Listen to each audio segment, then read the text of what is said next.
Welcome to our news segment live from AYOGEN online television. So I am Makonjola Luatos Nesta. On our breakfast news this morning, we'll be looking at 100 women groups sue federal government over 35% female participation year in November 24. Killers of Dora Akunyili's husband will face judgment of man. God, says Buhari. On our political news this morning, it is time for generational change, says Yahaya Bello. On Rivers APC, better without Abiy, ex-spokesman, says Eze. On our business news this morning, FEC approves 3.11 billion naira for education communication project. On our sport news, Dare offers support as ANOCA clocks 40. On our health news this morning, physician laments high healthcare cost, says many Nigerians unable to pay medical bills. On our foreign news this morning, Man U star Scholes spotted with jerry can as UK fuel crisis worsens. On our entertainment news, which will be the last headlines for our breakfast news this morning, Vanessa MD welcomes first child with actor Rotimi. Full details coming up next. 100 women government over 35% female participation hearing November 24. A federal high court in Abuja on Wednesday fixed November 24 for a suit filed by a coalition of over 100 women organizations for the federal government to implement the 35% affirmative action. The court fixed the date following the inability of Justice Donatus Okorowo to hear the case. Justice Okorowo, who had earlier presided over some matters in the morning, could not continue with other cases due to another official assignment. The plaintiffs in the suit were the Incorporated Trustees of Nigerian Women Trust Fund, Women Empowerment Legal Aid, and Center for Democracy and Development, West Africa. Others were Women Advocates Research and Documentation Center, Vision Spring Initiative, and Women in Politics Forum. The federal government and the Attorney General of the Federation and Minister of Justice, Abubakar Malami San, were listed as defendants in the suit marked FHC ABC CS 1006/2020. The group had sought the order of the court to ensure the 35% affirmative action policy of the federal government as contained in the National Gender Policy 2006. In the governance of Nigeria, among others, reported that Marshal Abubakar of the Falana and Falana Chambers represented the plaintiffs in court. The plaintiffs want, among others, a declaration that the failure of the first defendant to implement the 35% affirmative action policy of the federal government of Nigeria is illegal, unlawful, null, and an arbitrary violation of the National Gender Policy 2006. Killers of Dora Akunyili's husband will face judgment of man, God, says Buhari.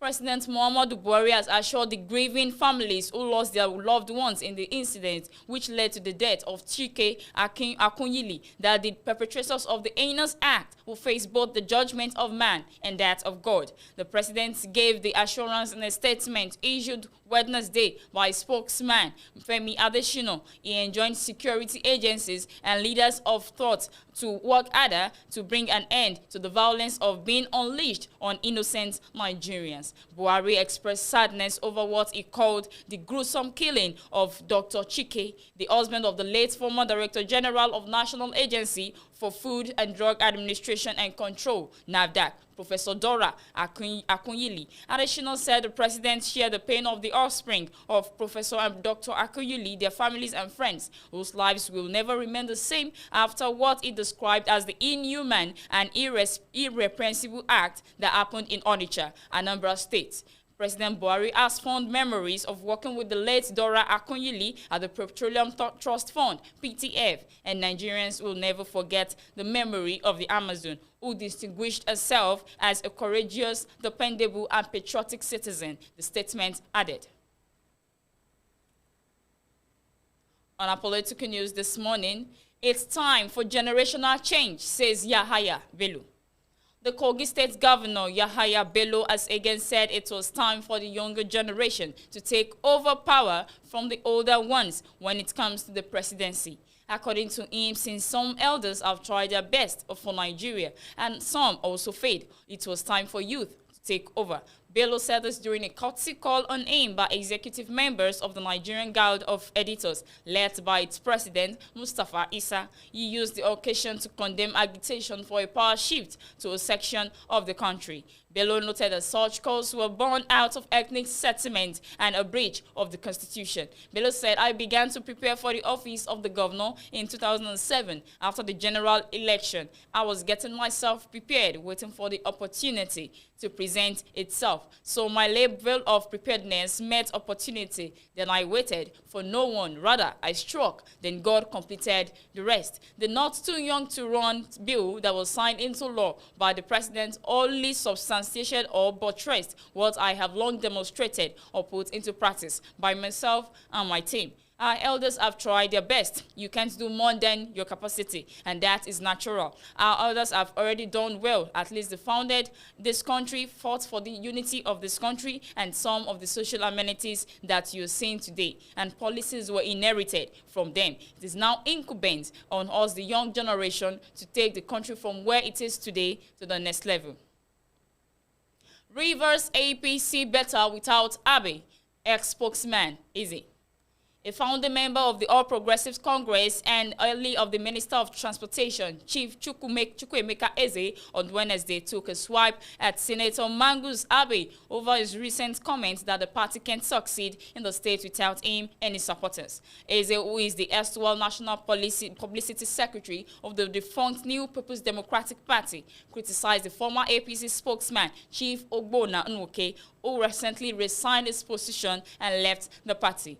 In a statement in Port Harcourt, Eze said the APC in Rivers State was better off without Senator Abe and Chief Nwoke. Reported that Abe, while addressing his supporters in Bera, Gokona local government area last week, boasted that the APC could not succeed in the state without him and his supporters. Eze said it is ironic and laughable to learn that Senator Mangus Abe, whose membership of the APC is a matter of question, has continued to deceive some gullible youth of Rivers State that APC will not exist in Rivers State without him and some of his misguided supporters, even when he has tactically removed himself from the party upon his deliberate refusal to renew his membership of the party amidst several windows of opportunities.